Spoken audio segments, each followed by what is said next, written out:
Hello, everybody, wherever you are. I hope you're well and happy. My name's Georgia Byng, and I'm reading to you from Molly Moon's incredible book of Hypnotism. We have got to chapter 24. And today, for you to look at, is a picture by an artist called Mark Quinn. That's Mark with a C. He's a very nice man and a very good artist. And he gave me this T-shirt actually too. Look, he designed that, and this picture is by him. It seems really good for this chapter because Molly's world is going upside down again, and it feels like it's been splattered upon by unseen forces, and it is also quite good because it looks like an eyeball. And Molly goes around hypnotising people with her eyes. So I thought this really suited this chapter. And before any ado, let's get on and read chapter 24. Molly nearly jumped out of her skin. She looked about herself in a panic. They really were sitting by the Briarsville School running track in the rain. Ah, what's happening? Where's New York gone? She cried. Molly smiled. A roll of thunder growled in the sky above them. Your time in New York never existed, he said calmly. It was all a figment of your imagination, and my imagination too. But how? Molly, still in shock, said. I hypnotised you, said Rocky.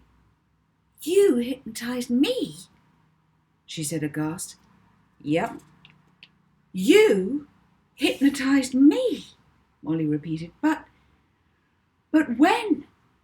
Molly felt disorientated and confused.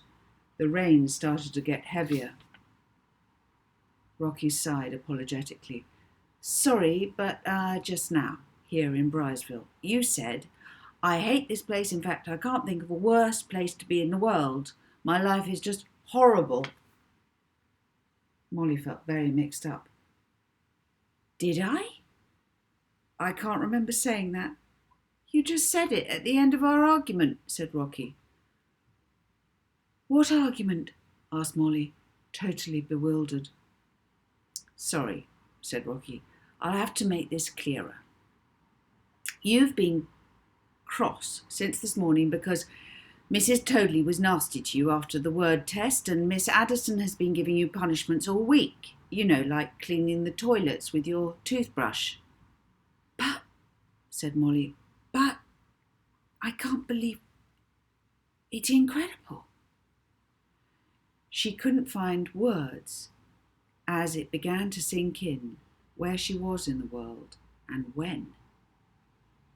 You said, repeated Rocky, that you couldn't think of a worse place to be, and that your life in Briarsville was a horrible situation. So I hypnotised you and showed you what a worse place could be, which was an imaginary situation in an imaginary New York. So Petula's okay? Asked Molly, shaking from shock. Yes, replied Rocky. She's probably curled up on Miss Addison's lap right now. So Notman doesn't exist? Nope. And Addison's still at Hardwick House? Yep. And she doesn't click her false teeth like castanets? Nope. And you haven't been adopted? No. And I'm plain old unpopular Molly Moon. You got it. Wow, said Molly. The worry of Petula and the worry of having to rob a bank lifted off her shoulders. Her stomach relaxed and she felt 100 times better. Wow, Molly said, still dizzy from shock and still half disbelieving that she was really back in her old world. Wow, Rocky, but where did you learn how to hypnotise? Wow, that story was amazing. Did you just make it up? Yep, said Rocky. But Rocky, you probably really could hypnotise your way to the top. I mean, you're really good. That felt completely real. I actually felt like I was in New York for weeks and weeks. Raindrops splashed on Molly's gym shoes. I can't believe that I really thought I was a hypnotist. And all along it was you. Nodded Rocky. But that was amazing, Molly said, remembering everything. I really felt like I was in that show. Molly shivered. And Notman was so real. Oh, he was horrible. It felt really bad when he had Petula. Rocky, your imagination is wild. I can't believe you made all of that up. How long have you been able to do it? Where did you learn? Does that book really exist? Why didn't you tell me? Molly looked suspiciously at Rocky. Why haven't you hypnotised me before? Or have you? We'd better get back, said Rocky. I wonder what's for supper.